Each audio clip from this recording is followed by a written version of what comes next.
बसप्पाचा उद्धार केला. घाव देणारे आम्हीच, घाव सोसणारे आम्हीच आणि घावही आम्हीच. तुम्हारा यह एहसास ही तुम्हारी सच्चाई प्रतीत करता है. वाईट वाटून नको घेऊस बाळा. मानव जातीच्या इतिहासात अजरामर झाला आहेस तू. आमचे चरित्र तुझ्या नावाशिवाय सुरू होऊ शकत नाही. हाच तुझा उद्धार आहे. भिऊ नको, मी तुझ्या पाठीशी आहे. त्यानंतर स्वामी कर्दळीच्या वनातून निघाले. ते देशाटन करायला गेले. श्रीशैल्य, हिमाचल, बद्रीनाथ, जगन्नाथपुरी, कलकत्ता असे फिरत फिरत ते गोदावरी नदीच्या काठी पोहोचले. तेथे त्यांची भेट चंचल भारतींशी झाली. श्री स्वामी संचार करीत करीत मंगळवेढा या गावी आले. मंगळवेढ्याला स्वामीराज रानावनात राहत. कुठेही फिरत, कुठेही झोपत. एकदा स्वामी रानात काट्यांवर झोपले होते. मंगळवेढ्यात बसप्पा नावाचा एक माणूस राहत होता. तो एकदा रानातून जात असताना त्याला काट्यांवरती स्वामी झोपलेले दिसले. यापूर्वी बसप्पाने एवढा विक्षिप्त माणूस कधीही मंगळवेढ्यात बघितला नव्हता. काट्यांच्या गादीवर झोपणं सोपं नाही. हे कुणीतरी अवतारी साधू वाटतात. काय बरं नाव असावं याचं? कोण असेल काय की? कुणीही असो आम्ही, काही असो आमचे नाव. तुला काय करायचे आहे ते काम पंचायती. हे स्वामींचं बोलणं ऐकून बसप्पा मनातून एकदम घाबरून गेला. स्वामींना नमस्कार करून तिथून निघून गेला. पण ह्या घटनेपासून बसप्पाची श्री स्वामी समर्थांवर मनापासून भक्ती वाढू लागली.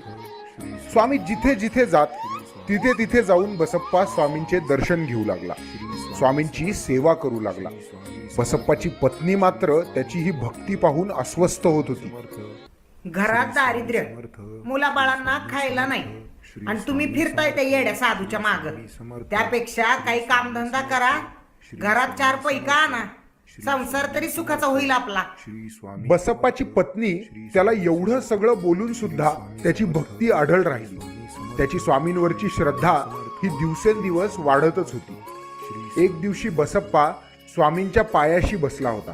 त्यांची सेवा करत होता. तेव्हा स्वामींनी अचानक डोळे उघडले आणि त्याला म्हणाले, का रे बाबा, दिवसभर इथं बसून असतोस? बायका पोरांचा खयाल नाही येत त्या डोक्यात? त्यावर बसप्पा म्हणाला, स्वामी मला इथंच राहायचंय. तुमच्या सेवेतच माझं सगळं आयुष्य घालायचंय. यावर स्वामी चिडले आणि बसप्पाला म्हणाले, रामखोर, आमच्यासोबत राहायचं? आम्ही हे असं रानावनात भटकतो तसं भटकायचंय? चल मग. आणि स्वामींनी बसप्पाचा हात धरून त्याला खेचतच जंगलात घेऊन गेले. एवढ्या घनदाट जंगलात आधी तर बसप्पा घाबरला. पण स्वामींना स्वतःच्या पुढे निर्धास्त चालताना बघून मग तोही जरा सावरला. पण अचानक त्या जंगलामध्ये 4ही बाजूंनी मोठमोठे साप यायला लागले. एवढे मोठे साप 4ही दिशांनी येताना बघितल्यानंतर बसप्पा घाबरला. भीतीने थरथर कापायला लागला आणि तो स्वामींना म्हणाला, स्वामी स्वामी मला वाचवा. अहो एवढे साप कुठून आले? मला वाचवा स्वामी, वाचवा. अरे घाबरू नकोस, उचल तुला हवे तेवढे साप. स्वामींचे ते विचित्र बोलणे ऐकून बसप्पा आधी तर घाबरून गेला. पण त्याचा स्वामींवर विश्वास होता आणि त्या विश्वासावरच त्याने घाबरत घाबरत एक मोठा साप हातात घेतला. बस एकही. बसप्पाला काय करावं ते कळेना.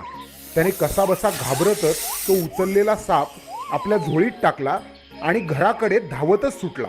बसप्पा घरी येताच त्याची बायको त्याला ओरडून म्हणाली, बाई नशीबच फुटलं माझं. अगं थांब तरी, मी काय म्हणतोय ऐकशील का? एवढे बोलून तिने बसप्पाच्या हातातली झोळी घेतली आणि भिरकावून दिली. बसप्पा दुःखी झाला होता. तो आपली झोळी उचलायला गेला आणि बघतो तर त्यात काहीतरी चमकत होतं. म्हणून उत्सुकतेपोटी बसप्पाने झोळी उचलून त्यात बघितलं तर त्यात त्याने आणलेला साप सोन्याचा झाला होता. हे बघून त्याची पत्नी आणि मुलांना देखील आश्चर्याचा धक्काच बसला. आणि अशा प्रकारे बसप्पाने न मागताही स्वामींनी त्याचं दारिद्र्य दूर केलं. जय शिवशंकर, नमामि शंकर, शिवशंकर शंभो. भिऊ नको, मी तुझ्या पाठीशी आहे.